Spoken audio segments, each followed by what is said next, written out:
What up, DawgFace? It's Talks with DeeHart on FlaveTV, man.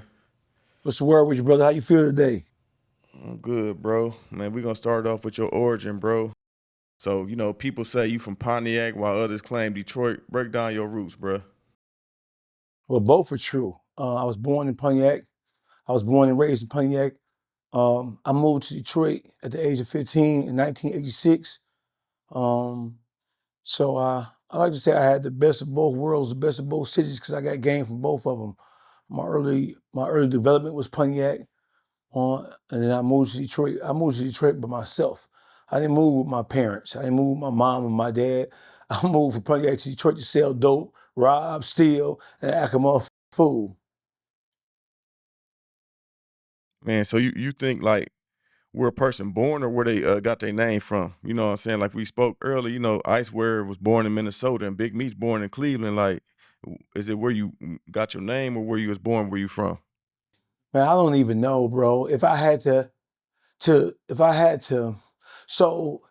it's kind of different for me because normally when situations like this come up about where a person's from, it normally comes up from somebody who's trying to disqualify a person from being able to speak on a particular place or being able to lay claim to a particular place. But when it comes to, if you're a street nigga and if you've been moving and operating in the streets, then it is wherever you pick up your game from. It ain't never where you're born. It's always about the environment that helps produce the kind of attitude that you have. Facts. So you still connected with the Yak Town? Absolutely. You Absolutely. familiar? You familiar with any battle rappers from out there like Ill Will, Mac Myron? Any backstories? Yeah, I know all of them. I know all of them. Mac Myron, me and Mac Myron uncle, I ain't gonna say his name, but we thugged together growing up. You hear me? Me and his mother's brother, baby brother, it's my guy. We came up in the streets together, thugging out in that motherfucker. So I know Mac Myron, I know Ill. I've been knowing them boys all their life. Ill Will, my man. I see Ill. Whenever I go to Pontiac, I see Ill Will. Oh yeah, that's what's up, man. So, what artists did you grow up listening to on the music side? Bro, I'm an old head, bro. I grew up listening to Rakim. I'm a first generation hip hop head, bro. So I grew up listening to everybody from LL Cool J to Stetson Sonic to Grandmaster Flash to KRS-One to Rakim, EPMD, Run DMC, the Beastie Boys, New York. I grew up as everybody who's a first generation or a first gen hip hop head, their first love is New York because that's all we had was New York, for real. When the West Coast hit the scene with the whole NWA, I quickly became a fan of NWA because of how raw and uncut and unapologetic they were in terms of the content, in terms of how they carried themselves. So I grew up listening to the pioneers of hip hop. Okay, so since I'm talking about, we talking about Detroit, bro. What you think about Eminem in your honest opinion? I mean, Eminem is a rapper, bro. I was grown when Eminem came out. I was in prison. I went to prison from 1992. I came home in 2009. So Eminem was already well on his way to becoming a superstar. Um, I don't listen to Eminem music. And that's not to say he's not a dope rapper. I grew up listening to, or I'm more influenced by rappers who talk about the things that I've experienced myself, or who talk about a lifestyle or atmosphere that I'm familiar with. And so, with Eminem being as dope as he is lyrically in terms of being able to rhyme, his message it didn't communicate with me because it didn't resonate with me because the environment I grew up in, it was rough and rugged, bro. So I listen to rappers that rap about shit that I'm familiar with, as do most people. I feel that. So, man, who are your favorite Detroit rappers currently? Currently, Yep. um, in my playlist right now from Detroit, it would be T. Dot Pringle, Audie Money,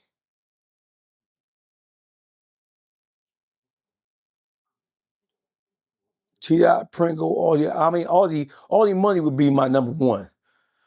T.I. Pringle would be number two. Both of them are in my playlist right now. So all the money, T.I. Pringle are two of my favorite Detroit rappers right now. Okay. So all right, we gonna keep it in Detroit, man. Give me some history on the Detroit history, bro. Like explain the East Side West Side beef if you can. You say the beef or just the difference between the East Side and West Side? Either or, it don't matter. You know the Yeah. history. The history. Yeah, I mean the history. I mean, are we talking about from hip hop, or are we talking about just the history of the East Side and West Side in general? The history from back in the day. You know, it used to be odds, and you know how it go. From a street perspective, I mean, Yes. I mean, Detroit is really divided into two different sides, East and West Side. You have a couple different things that you have to include into that. So if you're on the West Side, Southwest Detroit is West Side, but Southwest Detroit is like a whole different world, because Southwest Detroit is where you have your Hispanics or Latinos. You're gonna find them in Southwest Detroit. When you Cubans, most of your Mexicans, most of your Latinos and your Hispanics, period, they are situated in Southwest Detroit. So Detroit also has a couple of cities inside of Detroit, sort of like what LA has. LA has Compton and Watts inside of LA. So Detroit has Highland Park and cities like Hamtramck. That's not necessarily urban, but it has Hamtramck and it has Highland Park in the inside of Detroit. When you step foot out of Highland Park, north, south, east, and west, you're still in Detroit. And the same thing with Hamtramck.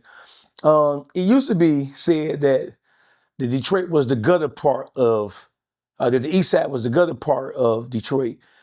When I was coming up in the early 80s, we used to call West Side guys Silver Spoon, because it was said that the West Side was like the smoother side, the less violent, the less aggressive side.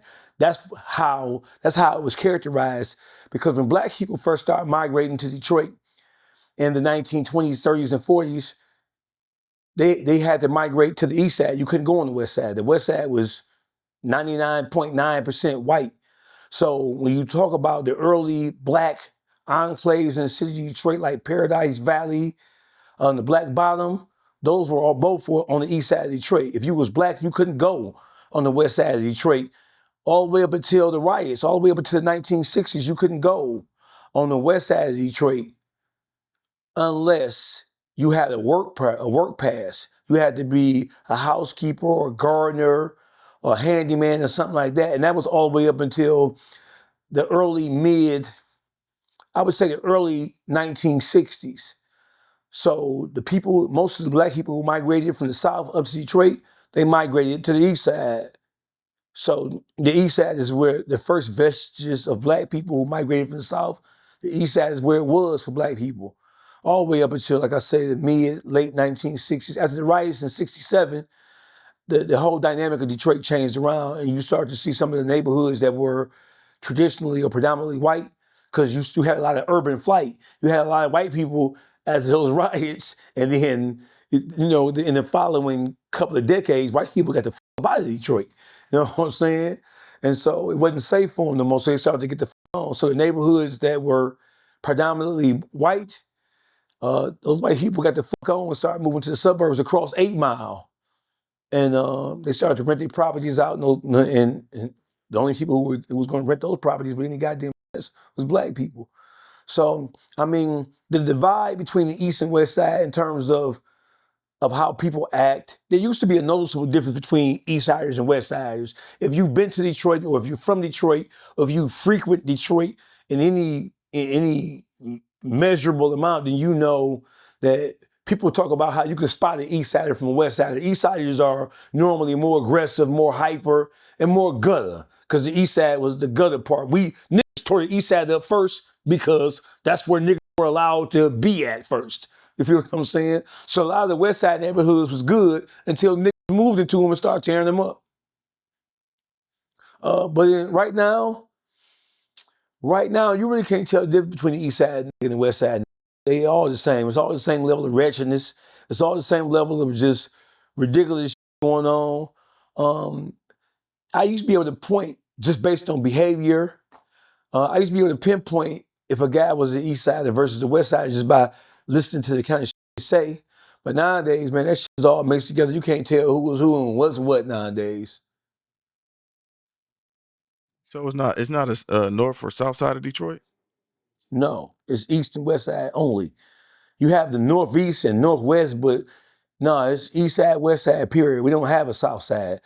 Southwest Detroit is still the west side of Detroit. Northeast Detroit, which would be like 7 mile, 8 mile, maybe 6 mile, 7 mile, 8 mile, like your Peezys, your Vezes, your Duggs, they come from 6, 7, 8 mile. That is northeast, but that's still east side. So Detroit is divided into two sides, east and west. You won't hear nobody saying, I'm from the northeast. The only difference or variation you'll hear somebody say, like you'll hear Big Meech them say, I'm from Southwest. Because Southwest is like its own world. It's like its own section of the West Side because you have so many Hispanics and Latinos and shit like that. When you're on the East Side, you don't see no bunch of Mexicans and a bunch of nothing else but niggas. You feel what I'm saying? Mm-hmm. So man, what's some legendary Detroit stories people don't know about, bro? Oh, it's so many stories, man, because Detroit is the Just home of the Detroit is the home give me of the one good D-boys, one. bro. So when it comes to motherfuckers, we talking about from the criminal element, bro, Detroit is the home of D-boys. That Detroit is the home of hitting the road, burning the road up. You feel what I'm saying? Detroit is such a violent and such an aggressive city that if you operate in the game, even to this day, there's not enough space for the amount of niggas who trying to get money. So that forces motherfuckers from Detroit to hit the road, go out, go OT. The OT champs is what we call them, you hear me? You can't sit in Detroit and get no money because there's too many motherfuckers playing the game. You're on top of each other. Somebody gonna die. If you think Detroit is violent right now, just imagine the motherfuckers, all the who moving around doing their thing, being stuck in the city of Detroit trying to do their thing. No, be dead like a Man, name some legendary Detroit producers on the music side. Like Hell of a Beast, Damn John Boy. Who your top dude? bro. In this generation of hip hop, you got to give it to the East Side, with the exception of Helliver, who's he from the Number Streets, he from West Warren, he from the West Side. But in this generation of hip hop, I would say starting from the Dope Boys Cash Out era, legendary producers, the whole Studio 17, bro. If you ask anybody from Detroit who come from this era, they will tell you that Studio 17, that is Jose, Wiz Kid, City V, John Boy, Dame Dot. It's two Dame Dots. Dame Dot the rapper and Dame Dot the producer. Dame Dot the rapper is also a producer as well. Hell of a Ant Beats, of course. It's a bunch of motherfuckers who are responsible for the success that you are hearing right now. It's a bunch of motherfuckers who factored into creating what we now call the Detroit sound that has swept the country. But just like you said, from the John Boys, the Wiz Kids, City V's, the Hell of Us, the Ant Beats, the Dame Dots, a bunch of legendary motherfuckers right now, man. Detroit got a lot of producers who made a lot of hit records, bro, who still haven't got the recognition that they deserved. Man, how did you get started DJing? And tell us about Planet Rock DJs. Shit, bro. When I came home from prison in 2009, I jumped into the rap game. But then I realized early on that I was like I came home, I was in there 40 years old. When I came home, I was like, man, I'm too old to be rapping these young guys. I'm rapping about gators and minks, and these niggas rapping about skinny jeans and shit that I'm not rapping about, right? So I immediately, I jumped behind the scenes and I got into artist management, development. I specialize in marketing, advertising, promotion, artist management. I jumped into the game first as into the marketing, advertising, management, promotional side of the game. After I stopped rapping, I still rap from here and there. I drop a song here. I just dropped a song a couple of weeks ago called "The Pimp C Style," produced by Helliver, ironically enough. But I got into the business just looking for a way to make some money. I come from a hustler's background, so I realized that I was trying to get to the money, bro. And I mentored behind Carol Dorsey. Carol Dorsey is BG's aunt from New Orleans.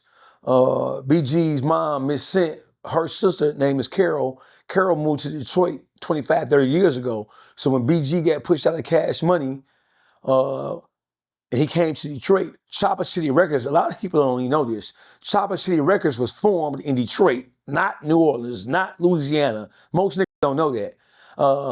But they just took the best of what BG was and just formed Chopper City Records. Chopper City Records was formed in Detroit. And shout out to Carol Dorsey, shout out to Big Red Garrett, Wide Open Entertainment, Wide Open Management. They're the ones who put the money behind Chopper City Records for BG. So when BG got locked up, he wasn't with Baby. He wasn't with Cash Money. He had been ostracized and pushed out of Cash Money. BG was Chopper City Records when he left the street. And so that's why you always, when you hear about BG's connection to Detroit, his connection to Detroit was through his Aunt Carol and was through Big Red Garrett. That's where the connection came from. She was the person, I bring her up in most interviews I do when people really get into who DawgFace is in terms of my musical development or my managerial development, because she's the person who I mentored behind. Carol Dorsey taught me how to be a shark. She taught me how to go get the money. She taught me that if it wasn't no money involved, you don't get involved. So Carol Dorsey was the person who I mentored under. And she's really the person who I kind of like, I mimicked her style. Because even though she a woman, Carol Dorsey a motherfucking gangster. You hear me? So I mimicked her style, especially when it came to getting to the bread, bro. If it ain't about the bread, you know what I'm saying? It ain't about a motherfucking thing. I jumped into the music business. And right after I jumped into the music, the behind the scenes aspects of the music business, I jumped right into internet radio in 2010. And then in 2011 is when I first started podcasting. I'd like to say I'm at the forefront of podcasting in this country. And I can verify it because in 2011, the term of the word podcast wasn't even part of the urban vernacular, bro. It wasn't even part of just the entertainment vernacular. Nobody knew what the podcast was in 2010, 11, 12, right? Most didn't really get acquainted with the word podcast until 14, 15, maybe 2016. I was doing podcasts in 2011 and 12. And when I say that, I mean I was in a radio room style setup. I was talking about, I was interviewing the who's who from across the country, not just Detroit. In 2010, 11, 12, you had Love and Hip Hop. So every Love and Hip Hop star that came to Detroit, I interviewed them. India.Arie came to Detroit, I interviewed her. Pretty Ricky, when they would come to Detroit, I interviewed them. This is long before anybody knew what a podcast was. And when I say podcast, I was in a radio room style setting. I was interviewing the who's who, from local celebrities to national celebrities who came to Detroit. And I was talking about current events, hot topics, not just about what was going on in Detroit, but what was going on across the country. And I filmed it and uploaded it to YouTube. And I was doing that in 2011 and 2012. When you talk about the Iceware Vezos of the world, right? The first time Iceware Vezo ever, I think Vezo was like one of the first rappers to ever be on the podcast ever.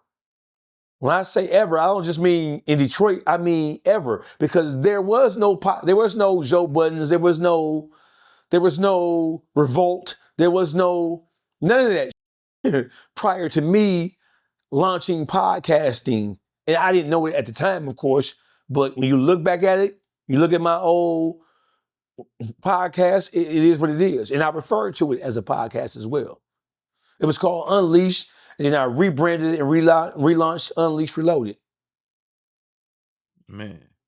So you spoke on being locked up, man. What was you locked up for and what was the case? Can you break that down?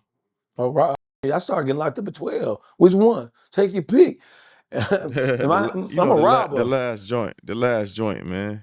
Bro, the last joint, like the first joint, is robbery, my nigga. I'm a robber. I'm an armed robber by trade. You hear me? My specialty, I'm a jack boy. I'm an armed robber. You feel what I'm saying? So, used to be, I'm retired now because I'm in a better space in life, so I ain't got to do all that. But Robbery was my specialty, bro. It was what I was best at. It was what I was most successful at. I sold drugs over the course of my criminal career, but I was more proficient when it come to robbing the motherfucker, bro. And I ain't had time to stand on no corner, sitting in no motherfucking house selling no motherfucking dope. My whole philosophy was, you make it, I take it. Why in the fuck would I ever sit out somewhere and be standing out in the hot ass sun, the cold ass snow, selling some motherfucking dope when I can just take the money from you? I can let you do all the hard work, and I come along and take it from your ass. That's what I specialized in. So that's what I was into. It just didn't make no sense to me be sitting out selling no motherfucking dope all day, where I can just let you sell it, and just take your shit. That selling dope didn't make no sense to me. You hear me? Yeah, so my whole career was armed robbery. I went to prison for armed robbery. I got locked up for the first time. I was 12 years old. 1984 was robbery. I went to prison. 15 years later, robbery. You hear me? I'm a robber. And I was in prison robbing and up and taking that shit to prison too. How much time did you do? I did 17 calendar years. I did 16 years, 9 months, 29 days, 4 hours, 38 minutes in the MDOC, in the Michigan Department of Correction, straight. I not get out and go back, get out and go back. I went one time, I came out, and I haven't went back, and I ain't going back. How did prison change you? Bro, I think it changed me. I would say I think it changed me like it changed everybody else, but not everybody here has the same experience. You got some people like who go to prison, go to jail, and they be getting their ass whooped, right? You got some of them who go up in that motherfucker, they become victims, you hear me? I went in that motherfucker and I was doing the same shit I was doing on the streets, thugging. I became a member of the Nation of Islam while I was in prison. So the only thing that really kept some level of civility in terms of my behavior in that motherfucker was the fact that I was in the Nation of Islam. So what it really does, being in the Nation of Islam really helped. It saved, because I was in that bitch stabbing niggas and hitting niggas in the head with locks and socks and locks and belts and shit like that. The only thing that really stopped me from really just killing niggas in that was the rules and regulations and the bylaws of the Nation of Islam Prison Study Group. And that's not to say that I'm just in that on some just barbarian shit, but for pretty much I was in that on some barbarian shit. I used to get suspended from that. I feel like Malcolm X. I used to get suspended from the Nation of Islam for doing shit, for stabbing niggas and robbing niggas. I used to be on 30-day suspension, 90-day suspensions. You know what I'm saying? For doing shit, they tell you don't do that. Because one of the main precepts of Nation of Islam is that you're not supposed to be the aggressor in word, action, and deed, and you're only supposed to attack somebody if they attack you first, or if they threaten to attack you. My whole thing was, shit, bro. Now I'm robbing and that. I'm putting out gambling schemes. I'm doing whatever. Because sometimes when that money order don't come from the street, hiding that. So I had to rob, take a Foot Locker, take a tape box. Back then we had cassette tapes and shit back then. They got MP3 players now, but back then, I'm robbing. Take your Foot Locker, I peel your motherfucking locker door back. I'm taking your shit. If you ain't supposed to have nothing, I'm taking your shit. You hear me? So I had the same kind of mentality. I was a little bit more calm because of the Nation of Islam's influence. But generally speaking, bro, whether I was in the Nation or not, if I'm starving, I'm robbing, I'm taking. Strong arm in your ass, and I stab you, bite your shit. I run up in your cell, beat your ass, and take your shit. All right, bro. I'm gonna bring this up. If you don't want to speak on this, all good, man. Can you break down the allegations? People saying that you told. Oh, the allegations that I told, it was a situation between me and a guy. It was a three-way situation. First of all, I'm gonna say I ain't told no nigga. Nigga told on me. Got into a situation where a mother was sucker stroking about a female. He was mad, angry, and upset that she had put him off and chose me. And it wasn't even when he found out about me. She was dating a couple of different guys, but he went through her phone and he went into her DM and he seen me drop my number. She hadn't even had my number saved in her phone. But when he looked at the text messages, he seen a number. Then he went in her DM and he seen the same number in her DM, and that's how he knew it was me. He was already, most motherfuckers in Detroit know who I am, bro.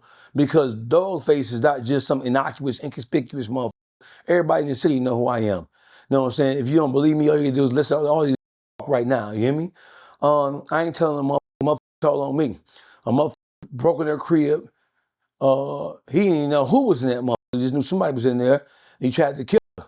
I stopped him from killing her. He got away. He left. He jumped in his car at the end of the situation. He got in his car and left. Me being a snitch, me being a rat, would have been telling the police that it was he who done it. He got in his car, drove away, parked his car, and ran back to the house, ran back to the scene of the motherfucking crime. And as the police was pulling up, he was running up. The police told him to get on the ground and freeze because he was looking all crazy and hooping and hollering. The police told him to get on the ground, and he started hollering that I tried to kill him. He told the police, DawgFace is in that house. He just tried to kill me. He had 2 Glock-style guns with extended clips, and he just tried to kill me. What he didn't know is that the guns that I had were movie guns, because I was on my way up to Pontiac after she went to work to help my man from Elite Media shoot a motherfucking documentary just about the streets of Pontiac. So he told the police that I was in the house. He flagged the police down. He told the police that I tried to kill him. He told the police that I was up in the house, barricaded in the house with the female. And he told the police that I had been threatening him for the better part of 3 or 4 weeks, almost a month. And that I had sent him pictures of guns, sent him the address to my car wash and in my office, and told him to pull up so I can kill him. So it just wasn't no gangster shit. This wasn't no criminal shit. This wasn't no 2 niggas into a robbery or selling dope and get caught and telling or make a statement. This flagged the police down after the incident and told the police I tried to kill him. So when you look at a situation like that, bro, right? You got motherfuckers who will say, well, dog, you weren't supposed to make no statement whatsoever. But this is some domestic shit, bro. This was a nigga who had a nervous breakdown and was sucker stroking about it. The police they wouldn't even know what house it happened at, because the gunshots happened inside the house. The neighbors called the police because they heard 60, 70 shots go off. The neighbors didn't know what was going on. He's the one who flagged the police down. He's the one who put my name, who put me at the scene of the crime and told the police that it was me who tried to kill him. It was him who was doing that, not me. So I made a statement about the shit he said I did. You tell the police I tried to kill you. I tell the police I didn't try to kill you. So that just is what it is. If a motherfucker can't understand that, it just ain't meant for a motherfucker to understand it. Okay. All right. We're gonna go on. Did you know Big Meech in Detroit? Nah, bro. So Meech them came up. Before I went to prison, they were doing their thing. But Big Meech, they moved out of Detroit and he started to hustle and build the overall BMF profile outside of Detroit. I know people who know him. Big Meech dealt with my young dog named Spike. If you really study and examine the history of BMF, before BMF became BMF, they were copping from my homeboy, little Spike, little Mike Warlock from Pontiac, Michigan. Mike was copping bricks. He had a Cali plug. He had a cartel plug at 15 years old. So Lil Spike was one of the people who, because Meech and them had a lot of hate in Detroit, which was what forced him out of Detroit to begin with. You know what I'm saying? Big Meech and Southwest T, before they, in the early stages of their whole crew, they wasn't running the city of Detroit. You know what I'm saying? You had dozens of with brick men and brick women in the city of Detroit who were really hustling. Big Meech and BMF didn't become what the world knows it as right now until they left Detroit. They plugged in and tapped in with California. They plugged in and tapped in with St. Louis, Memphis, Atlanta, New York, and Miami. So now I went to prison in 1992, bro. When I went to prison, nobody knew what the no BMF was in 1992. They was doing their thing, but the name BMF wasn't ringing bells in 1992. They were still young and they hustled, you feel? They didn't become who they are now to people until they left Detroit and they linked that with other motherfuckers. Oh yeah, so you brought up St. Louis, man. Do you know anything about the Cuffy situation with him? I know everything about it. I talk to Cuffy a couple times a week, every week. You mind speaking on it or no? Oh yeah, I mean, Cuff has a disposition. Cuff feels like Big Meech told on him. He feel like that Big Meech acted in a concerted effort with Tammy Collins, Tammy Collins, who's was one of the executive producers of the BMF series. co-executive produced by 50 Cent. Tammy Cowan still has an open relationship. I don't know if she has a relationship with Big Meech, but she still has an open relationship with 50 Cent. And Cuffy, he tells a story that Big Meech worked in the concerted effort with Tammy Cowans and with the DEA to try to free himself by setting plays up. So that just is what it is. Cuffy is a better person to tell that story than me. If you want to, I can put you in contact with him so that you can interview him and ask any question you want to ask Cuffy. But if you ask my opinion, and Meech hasn't really talked about it, so there really is no two sides of the story. The person who's been talking about it has been Cuffy. Big Meech hasn't really addressed that. He's done a couple of interviews since he's been home, but he hasn't specifically addressed in any explicit detail what the fuck Cuffy is talking about and why Cuffy is saying what he's saying. So what I will do for you is I'll put you in contact with Cuff so that you can interview him yourself so that you can get it right from the horse's mouth. Because who better can explain to you? Who better can to explain to you exactly what his position is than him? Facts. Yep. So all right, man. Another Detroit legend, man. You got a relationship with Trick Trick, or you know anything about Trick Trick? Yeah, me and Trick was in prison together. This is before he became Trick Trick. We was in prison together. We was in gladiator school together. And so I've been knowing him. I knew him before he was Trick Trick. I know his whole family. One of the producers that you named, Aunt Beats is a part of Trick Trick's family. I'm cooler with Trick's brother, DJ Thriller, than I am with Trick. Yeah, but I know him. I know who he is. He know who I am. Okay, respect. All right, let's get on to the AllStar JR situation, man. Man, what happened that night from your understanding of the AllStar JR in Houston incident? JR was at Confessions, which was the restaurant. He was with one person, not 5, not 6, like Ben 10 lying bitch said. He was with one person. It was a female. He was having dinner at Confessions. As he was leaving with the female, Jay Prince Jr., OG33, who was like NBA Youngboy's second in command with the Never Broke Again record label. It was his birthday. That night was his birthday. OG3, Daddy and Ron, Ben 10, and about 8, 9 other people, including women, were there, including OG33's mother was there. They came, as AllStar JR was leaving at approximately 11:30 p.m., they were coming into the restaurant. When they came into the restaurant, there was some words exchanged. Immediately, AllStar JR, they confronted AllStar JR. JR said what he had to say. They started to attack JR. It was just JR with one female. It wasn't JR and 6, 7 other like being 10 lad and told academics when he first started talking, when he first started to communicate with academics, he told academics that it was a fair fight between AllStar JR and his homeboys and them. That was a lie. And we now know it was a lie, right? Because we have camera video evidence proving it was a lie. JR was leaving, he got confronted. They thought he was gonna back down, he didn't back down. They tried to jump on him. They did jump on him. They assaulted him and they robbed him. They took his chains off his neck and they took his watch off his wrist. In the commotion, in the midst of him being assaulted and robbed, gun fell to the ground. He grabbed the gun and he shot them bitch ass niggas, which is what he was supposed to do. He shot that bitch ass nigga 10 and he shot that whole Daddy and Ron. Next question. Why you think Ben 10 ain't get arrested and JR the only one in jail since they tried to rob him? Man, Flav, let me tell you something, bro. Them rats.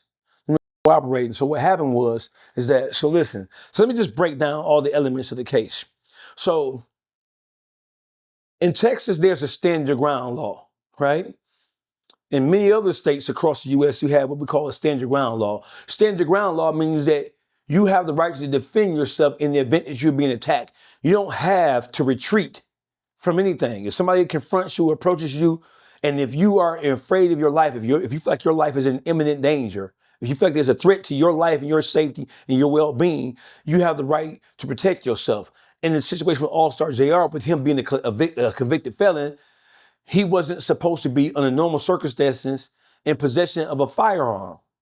However, there is precedence on the state and federal level that says that even as a convicted felon, you can possess and use a firearm to protect your life or the life of one of your loved ones if you feel like that your life is in danger, if you are in imminent dangerous, if you're afraid that if you're afraid if you think your life, you feel like your life is in danger, you can use a firearm. But there's caveats to it.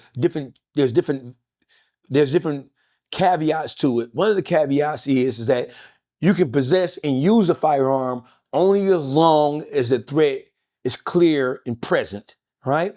That's number one. Number two, when the threat ceases to exist, you have to leave the firearm there.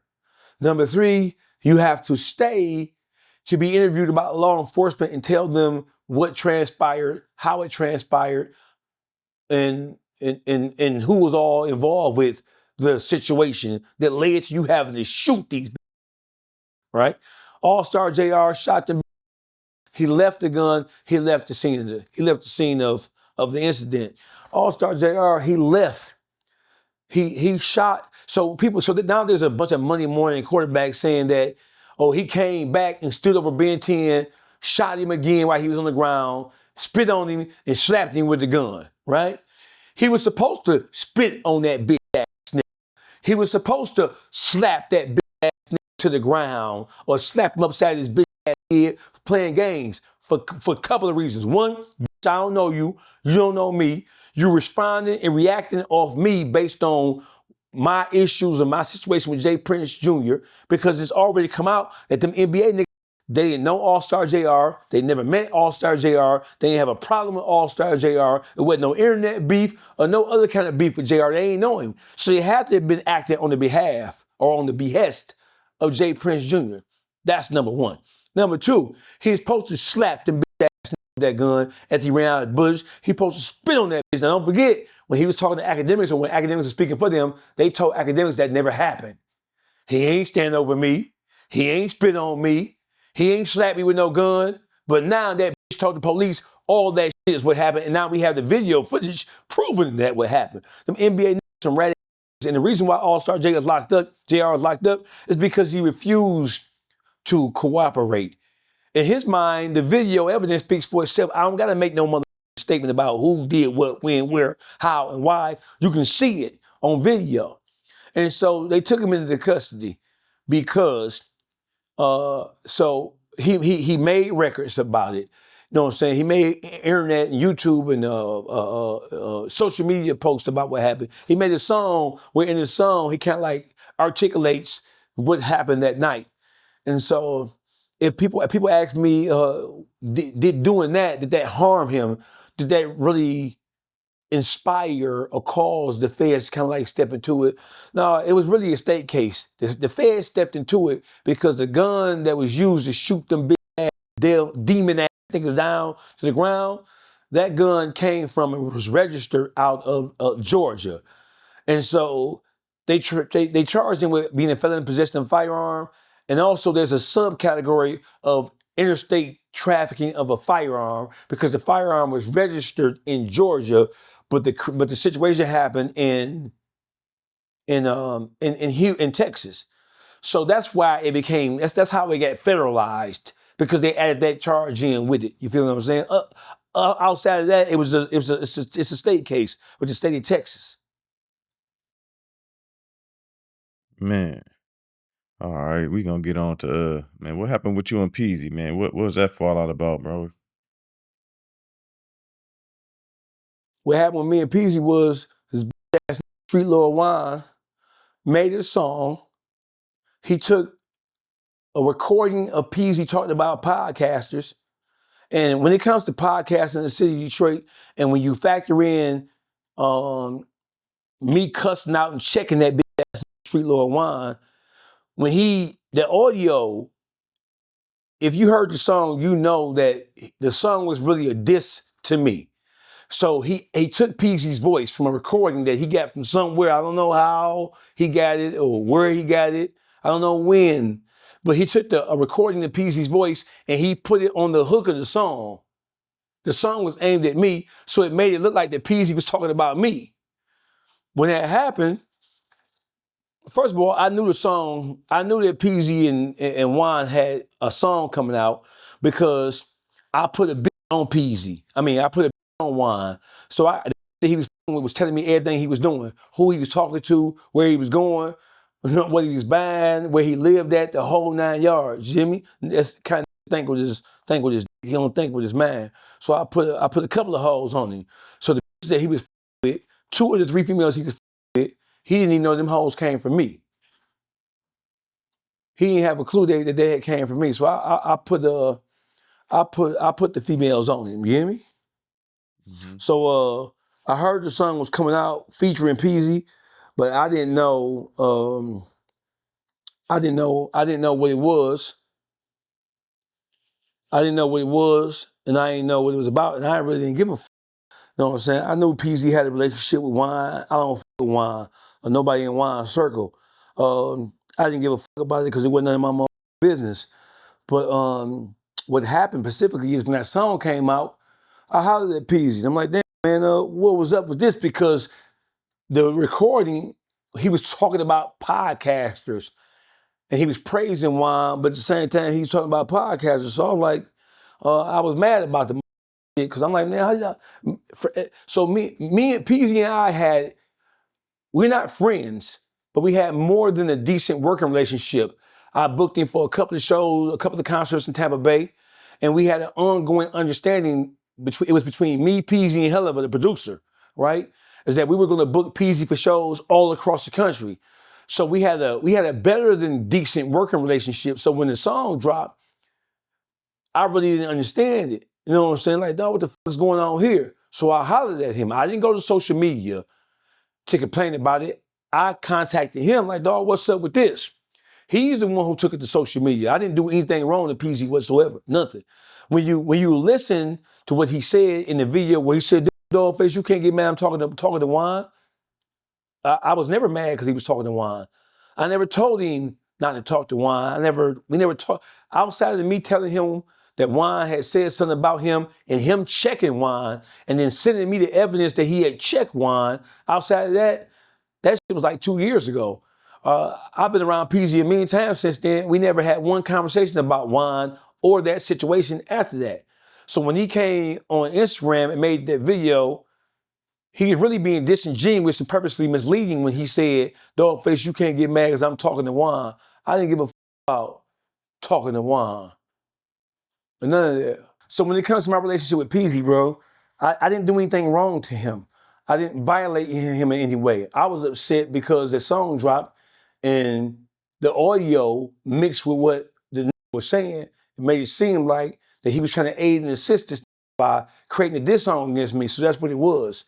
So this is what it is. I never, if you have the audio or the video of him saying, DawgFace, you can't get mad because I talked to Juan, I'm a grown ass man. I don't give a f about who you talk to or who you f with. My concern was that big song that was created, and that was it, and that was all. Outside of that, me and Peezy never had no issue. I never had a problem with Dugg whatsoever. So when Dugg chimed in, Dugg was just chiming in because him and Peezy like that. But I never had any issue with Dugg whatsoever. And when you look at the history of me defending Dugg, when Whack 100 was talking about what happened between Dugg and AllStar in Atlanta at the QC compound, it was me who was defending Dugg against what Whack 100 was saying about Dugg. All the negatives he was saying, it was me. It's been me standing on top and standing on business for the city of Detroit through and through, because there is nobody else like me from Detroit. So there is, and the people who do have voices, they're not using their voices to stand on no business for the city of Detroit in the YouTube streets, period. Man, so what made you call QCP a rat? Because he a rat. What do you mean when we call him a rat? The paperwork on the floor. He a rat. He told on Stunner. I know Stunner people. Shout out to my people down there at ATL. Shout out to my man Crack. He told on them. It was, listen. So here's the biggest misconception. People are saying, well, QCP, he was a civilian. He's a civilian now. He wasn't a civilian when that situation went down. When his homeboy got killed, and then I hate to talk about any loss of life like that, bro. I don't want to see no black man lose his life. But QCP wasn't no civilian. QCP had a bag. He was moving the bag. How he got killed, how his homeboy got killed, and how he got shot, it was doing a drug transaction. That right there disqualifies his name from being a civilian. So after he got shot and his homeboy got killed, he aided and assisted the police trying to get old boy booked for that murder. It's in black and white. He didn't just tell when the situation went down, he followed up with the police. He followed up with the prosecutor. He followed up with law enforcement trying to make sure that Stunner went to prison for murder. That's a known fact. Everybody in Atlanta know that. And you know how we know everybody in Atlanta know that?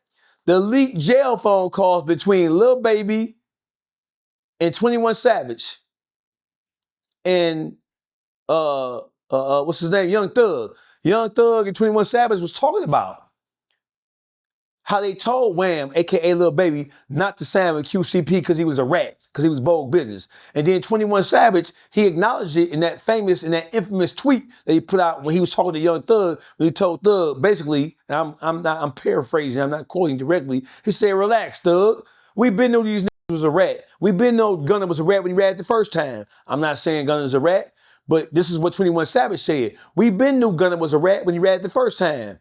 That's number one. So what you surprised about? But we covered it up. We covered it up because we trying to save face for the city of Atlanta because we had control of hip hop. We been knew that QCP was a rat. We just covered it up because QCP had that bag and he's putting that money in all the young niggas' hands. This is what 21 Savage said. This is what Young Thug said. So I called him a rat because he ratted on it. So, man, what's going on with you and Boosie and Sauce Walker? Boosie bro? a hoe. Boosie and Sauce Walker, two different subjects. Let's start with Boosie first. Boosie's a hoe. And when I first got on Boosie ass because when Boosie was on VladTV, see, Boosie is only relevant on VladTV because Vlad asked him about who told on what. Did Boston Richie tell? Did Spotted Gotham tell? Did this tell, that tell, right? He even asked him, did T.I. tell? Did T.I. was a rat? And Boosie basically said, yeah, T.I. was bold, right? So when he asked him about was QCP bold, Boosie started stuttering. How you stuttering, my nigga? How you stuttering? You ain't stuttering with nobody else, but you stutter with QCP. You know why you stutter with QCP?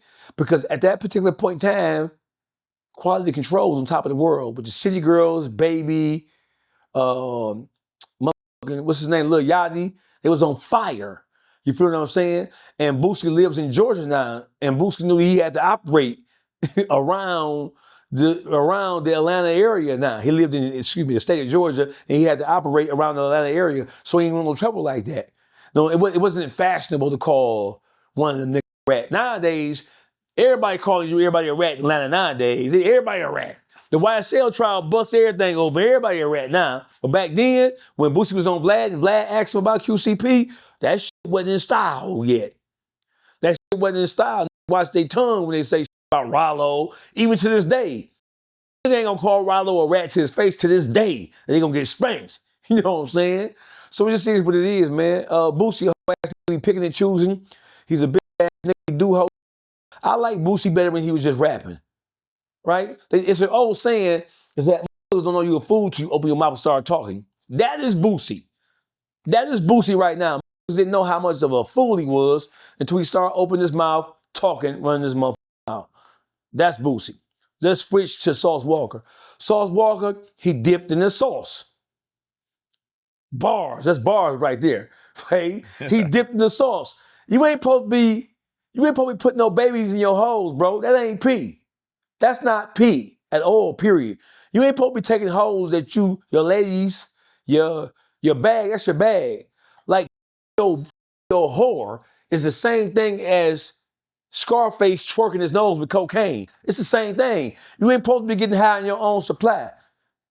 And that's what his problem is, and that's why he finds himself in the predicament that he is now with that white bitch. But one thing I can say about Sauce, he took that situation, instead of allowing that shit to sit on his shoulders, he flipped that shit and turned that shit to a bag. And that's what that's what I expected him to do. I have history with TSF. I was the first DJ in Detroit to break a TSF record back in 2014 when they had this song called No Flavor. It was Charlie Boy's song featuring the Sauce Twins. So I have a history with Sauce Walker's first manager, Sauce Diddy. I've been with Diddy since 2014. So I was disappointed to see that shit just happened last month. But he has recovered well from that shit. And I hope he has used this as a lesson. I hope he's used this shit as a lesson. You gotta separate your hoes from your personal situations. No, for a pimp to be on his hoe and putting I mean, we know you're gonna hoes, right? But for a pimp to put a baby in it, that's like a drug dealer didn't have his own supply. It's the same. Okay. So I've been seeing you on VladTV regular lately, man. What's going on? How you connect with him, and what's the situation with that? My manager, Mafi. Mafi is the first podcast booking agent, right? He's the first. So we got booking agents when it comes to rap and everything else, right? Actors and everything, right? But Mafi is officially this country's first booking agent, right? Mafi has been booking acts for VladTV for over a decade. Mafi is the one who booked Boosie for the first time with Vlad. He booked Tony Yayo. He booked most of the big names that Vlad has had on his show for the last 10 years. Mafi is the person who booked them. Mafi is I have two managers. One, Jeff from Real Life Street Stars, and then Mafi from the Mafi channel. Both of those guys are my managers. So Mafi is the one who kind of like opened that door for me. It's been several people who's been responsible for helping me move my overall brand forward. Mafi, Jeff from Real Life Street Stars, my man, Little Legend from Detroit. It's been a variety of different people who's been responsible for helping me, but those are three people who have been in my corner. R.J. Watkins Jr. From the city, they've been instrumental in helping me kind of like push my brand forward. I've always, what you see now, this is how I've always been. People kind of like, damn, DawgFace talking shit. He just done started this shit. No, I've been popping this shit forever. I was in prison stabbing, robbing, they talked about and capping on niggas and playing dozens with niggas. I've been doing this shit forever. You know what I'm saying? This is nothing new. The world is just now having the opportunity to behold how great I am when it comes to this shit. But I've been doing this shit forever. It's nothing new. Okay, man. You said you manage artists, man. What artists have you worked with, man? And who is the most talented artist you work with? I'm not even finna name none of the niggas. I ain't working with them no more. Okay. I'm not finna get them niggas no airtime on FlaveTV. Man, listen. So I've had a relationship with every artist in the city of Detroit or their managers. You know what I'm saying? I've been grinding a long time. I've been traveling a long time. I've been doing independent music tours, the Mob Life music tour, where I started taking artists from Michigan to St. Louis, to Memphis, Tennessee, to Tuscaloosa, Birmingham, Alabama. This is in 2012, 13, 14, when most of the people who you know right now, they didn't have no national exposure in the city of Detroit. You know what I'm saying? So I've been moving and grooving for a long time. I'm the one who started booking Detroit artists in Tampa Bay. When it comes to the Ice Red Vezos, the 42 Duggs, the Peezys, the Y&Js, the Louis Rays, the T Grizzlies, I'm the one who booked them in Tampa Bay. I opened up the hip hop gateway between the 313, which is Detroit, and the 813, which is Tampa Bay. I did that. I'm the first time a Detroit artist ever heard their song played on the radio in Tampa Bay. It was because of me.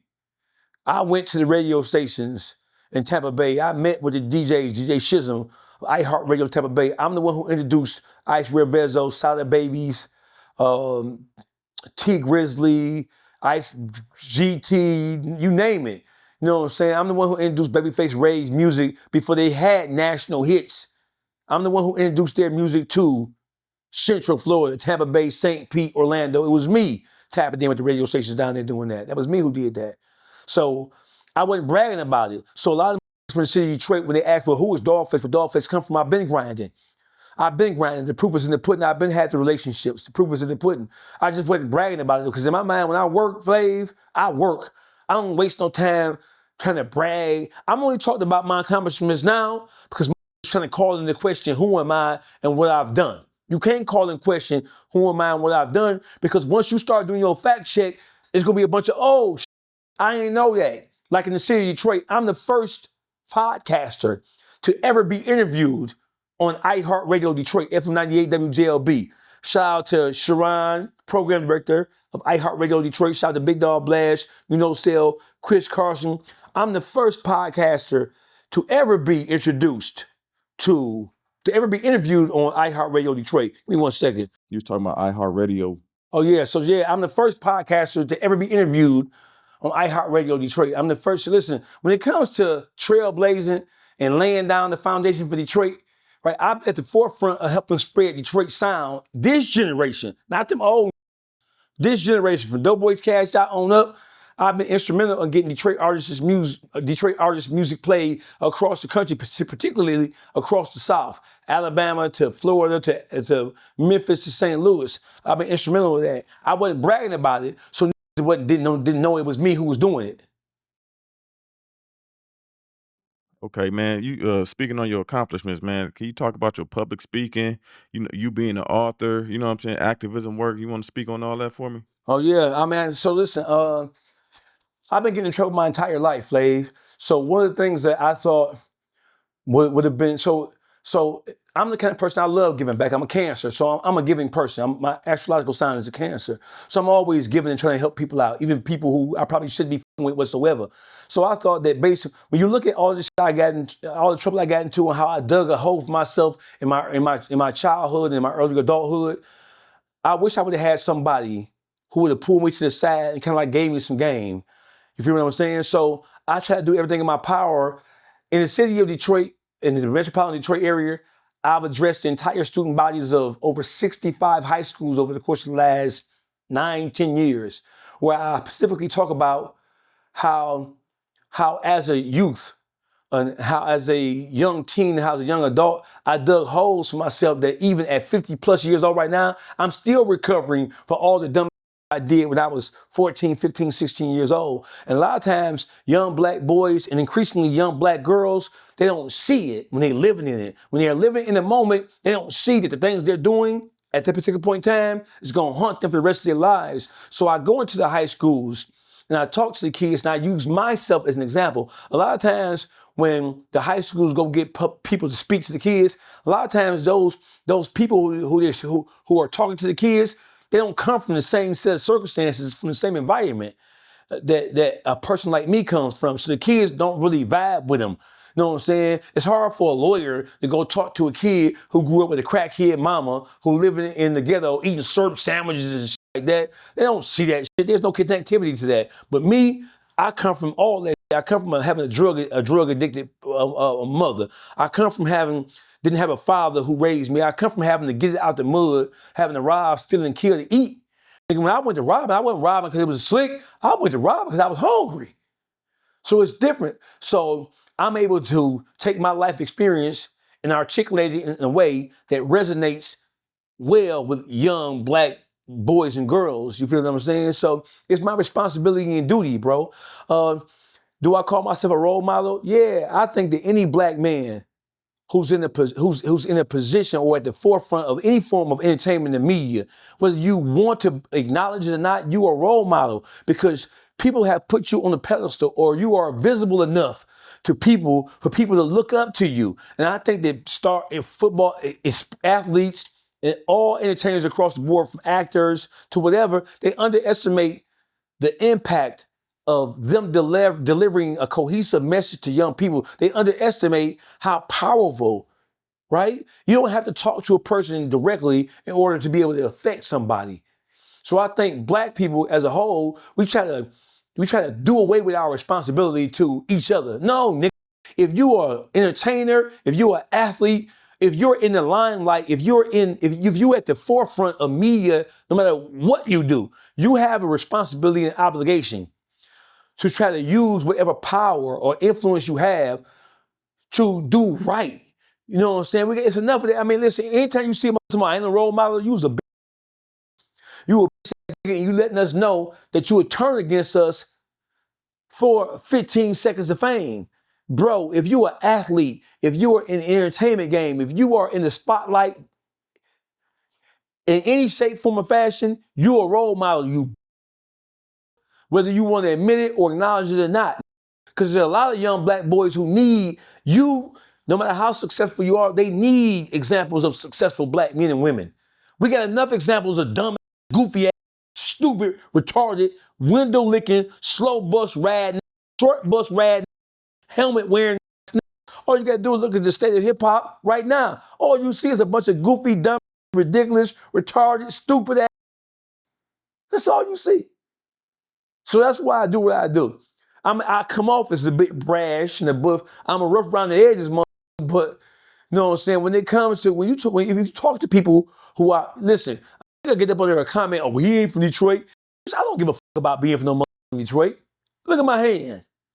I don't give a fuck about being from no motherfucking Detroit, bro. It ain't where you from, it's where you at. It's what I managed to accomplish. You got niggas who broke it and fucked up living in projects, driving used cars, talking about I ain't from Detroit.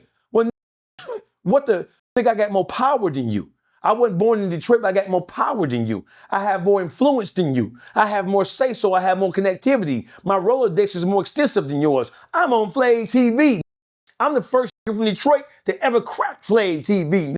Facts. So you got to talk about who I am and what I am, bro. I don't give a right? You're not hurting my feelings by saying I wasn't born in Detroit. What the that mean? It's a bunch of, listen, some of the most notorious gangsters in Detroit history was born in Arkansas, Alabama, Mississippi, and Georgia.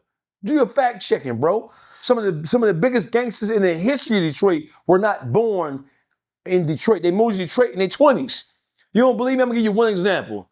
The Chambers brothers. The Chambers brothers from the east side of Detroit.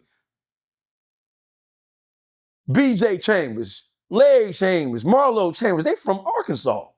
Mariana. They moved up here as adults. One of the most legendary East Side drug crews in the history of the cocaine cowboy era. So I ain't, that shit don't bother me. You be saying that shit, I guess bothers me. That shit don't bother me at all, bro. Listen, my net worth is well over 5-6 million. And I'm a nigga from born and raised in the city of Pontiac. I moved to Detroit, right? I went to the youth home, the training school. My nigga, I'll be 54 years old in a couple of weeks. I just passed the point where I've been free more than I've been locked up in my life. So when the mother, oh, he ain't, man, them who saying that, they broke as a mother. They broke as a mother, can't do shit. I just did another interview with Vlad yesterday and got paid well. I got billable. I got my billable. You see this app right here? This is the app when you getting paid right here. Right here. Hold on.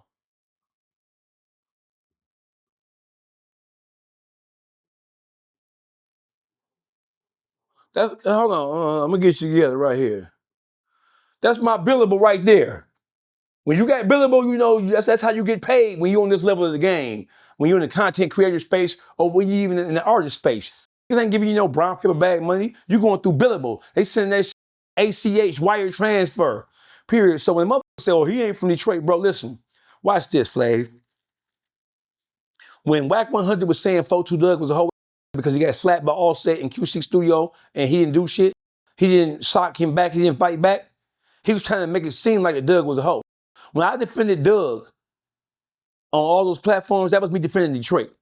When Whack 100 and Baby Shooter bitch ass put out the fake paperwork saying T Grizzly had told on him, which we now know is fake, I was the one defending T Grizzly. It was me on Academics, Poetic Flacco, Shetty Nash, VladTV, No Jumper. Wasn't nobody else.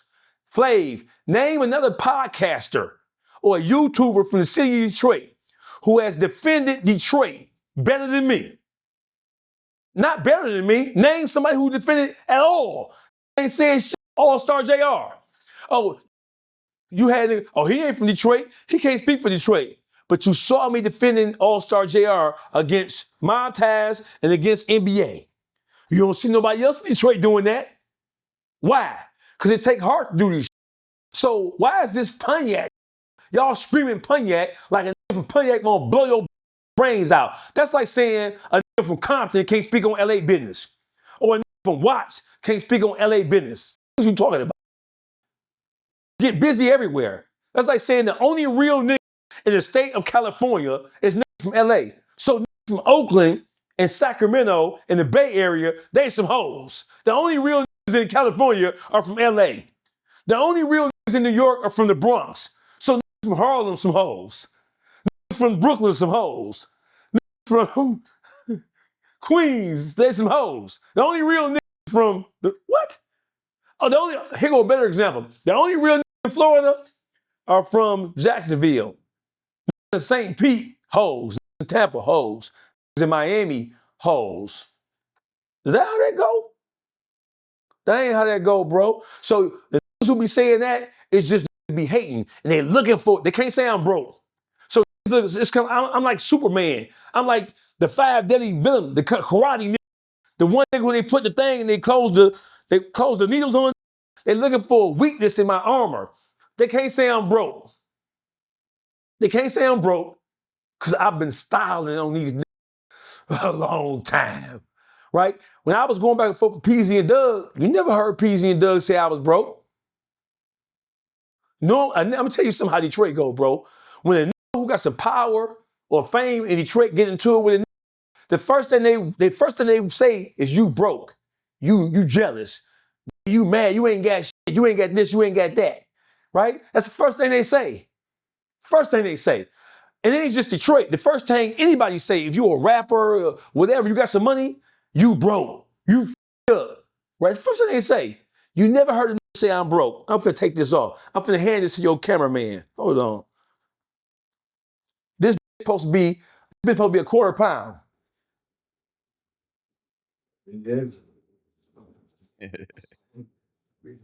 That's that. This bitch supposed to be a quarter pound.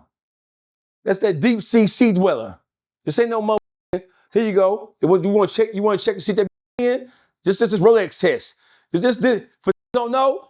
This the Rolex test. The Rolex they ain't supposed to be flopping. It ain't supposed to be bowled down like that, right? You can't with me. I got $1 million in jewelry. I got $5-6 million in property.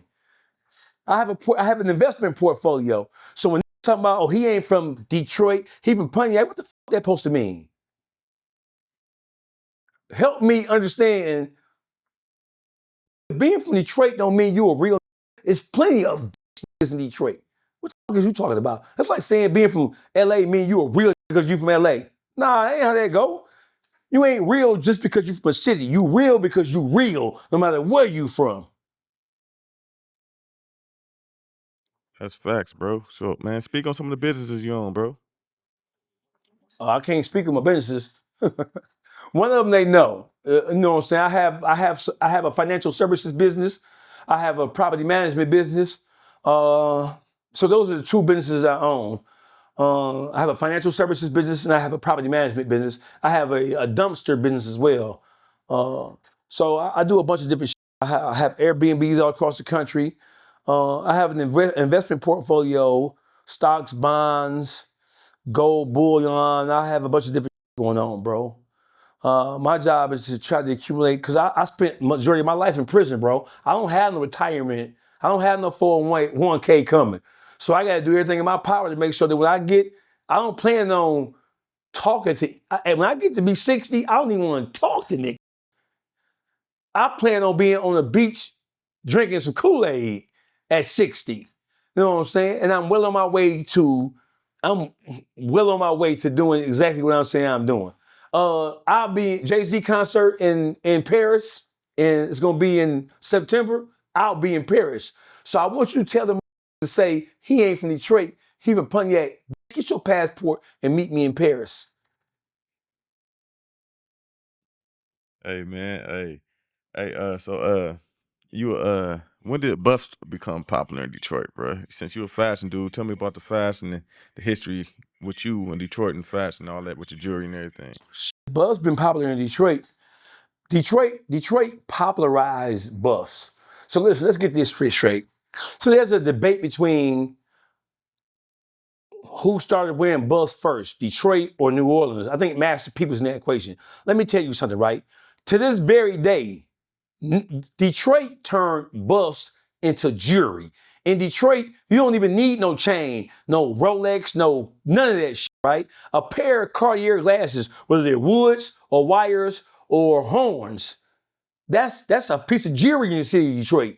To this very day, bro, when you look at all the old, Master P was able to travel. Once he became famous, he was able to come to Detroit and go to other places that was influenced by Detroit. He was able to see buffs. He wore Cartiers, but the regular nigga in Louisiana was not wearing no motherfucking Cartiers, bro. I'm older than you, but you a hip hop head. You show me pictures of niggas in New Orleans or niggas in Louisiana, period, who was wearing Cartiers. Master P wore Cartiers because Master P was able to move around. He had money. So he had them, but that influence came from Detroit, my nigga. When he was on tour in Detroit, when he first saw some guy Cartier glasses. That's where he saw him at. When No Limit was on tour, he came to Detroit at Joe Louis Arena and seen there wearing Cartiers. That's where he got it from. To this very day, in New Orleans don't wear Cartiers. Say, I'm like, you just left down there. Where did you see with Cartiers on down there? Man, that's facts. Come on, bro. So mixing up Master P. Oh, Master P been wearing them. That's because Master P was Master P. He's worth $100 million. He was moving around the world. But to this very day, niggas in New Orleans, the regular hood niggas don't wear Cartis, bro. Keep it real. Even the rappers that have come on after that. Every rapper from the city of Detroit that you know, at some point in their career, they got some Cartis on, woods, wires, or horns. When you want to get Cartis, you come to Detroit. We the forerunner of that, period. Okay. We about to wrap it up in a minute. I got a few more questions if that's cool, bro. Let's get it. All right, I'm gonna hit you with some rapid fire joints. Let's go. Ohio State or Michigan? Yep. Ohio State or Michigan? Okay. Well, what you got, Ohio State or Michigan? Who your team, bro? Ohio State and Michigan, that's what you said? Yep. I hit your ass in the head with a bottle. Now listen, what you talking about? I know where you from originally. You try to trick me with that. You know I'm going with maize and blue. I'm going with maize and blue, and I'm going with the Spartans. Now listen, your homeboy Maurice Claret, that's my. I talk to Mo a couple times a week from Ohio State, running back, won that championship for him. That's my man, Mo. But Mo, if Mo heard you ask me that question, he would fall out laughing. It's always maize and blue. It's always Michigan State. It's always the Spartans. You know I was clowning though, but let them know that you got love for Ohio though. You got some connection with Ohio. Oh, no doubt. You can't be from Michigan and not have no connection with Ohio, bro. You can't get out of Michigan without going through Ohio. Unless you're going to Canada, or unless you're going to cross. You can't drive out of Michigan without going through Ohio. Unless you go to the Upper Peninsula and go to Canada, Quebec or something. You hear me? Yeah, some of my main partners, some of my best buddies outside of Detroit are from Ohio, Toledo particularly. I fuck with Toledo real heavy, you hear me? I fuck with Cincinnati real heavy. I fuck with Dayton. I fuck with Ohio, period, bro. From Cleveland, from the land all the way over Akron. All them boys, man. I fuck with them real heavy. For sure, man. So, what do you want your legacy to be? What do I want what, brother? What you want your legacy to be, after you were done with all this, what you got going on now? My legacy really has nothing to do with what I'm doing right now, although it's going to be a part of it when the story gets told. I want my legacy to be more reflective of me taking my circumstances. So you don't judge a man according to where he is, right? You judge a man according to what it took for him to get to where he is, right? People always judge how a mother look after the come up. That's not the story. The story is how hard and how far a guy had to travel to get to where he is, bro. That's the measure of a man. A measure of a man is not a watch or a chain or some. Nobody give a about that, right? The measure of a man is what he had to go through, the trials and tribulations that he had to overcome to get to any place that looks like success. I want people to know. I want my legacy to be that I came from damn nothing. And I turned my life around and I took care of my kids. I took care of my family. I have 3 adult children. They're all college graduates. They all live in $500,000 homes and above. They all graduated from, they are all professionals. And all 3 of my older kids, they all have their own careers, but they also work for my financial services company as well. My younger kids, they don't gotta work for nobody else. They can work for me and make 6 figures a year. They don't gotta work for nobody else. They can work for me. They can work for their mom and their dad and make 6 figures a year. How many can say that? They can work, not me give it to them. They can work for our company and make 6 figures a year by only working 3 months out the year. They can work for 3.5 months out of the year, and in 3.5 months, they can make more than $100,000 each, and I'll still make over $1 million a year and still pay them $100,000 each. That's a fact, Jack. It's real right there. Ain't no capping that. That's a fact. I'm a legacy builder. I'm a builder of things. And the things that I build, they have a positive impact on my family and my friends. I'm helpful to everybody around me, bro. Period. I'm not a selfish, stingy motherfucker. I don't even live like that. When I deal with people, I can just meet you today and I can find out something about you tomorrow. And if I have something that can help you, I'll help you. What you do with it is on you. It's true. You looked out for your boy for sure, man. This is my last question for you, bro. What's one thing people get wrong about DawgFace?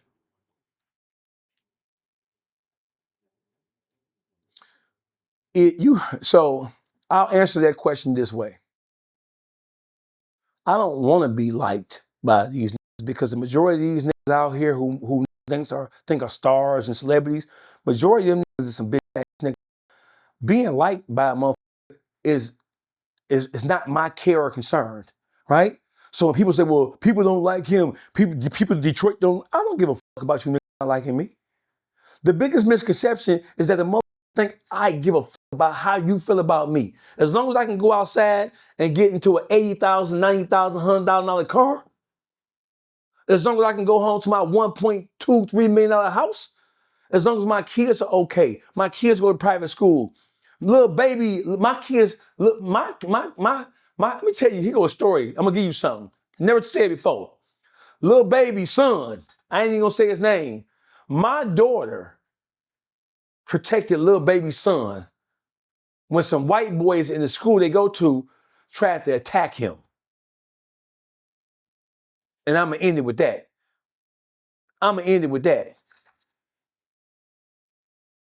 My East Side Detroit daughter, who I moved down to Georgia, they go to the same school little baby's kid go to school. And when he got into it, my East Side Detroit daughter, the light-skinned one, went to put the beaters down on them white boys for trying to fuck with little baby son.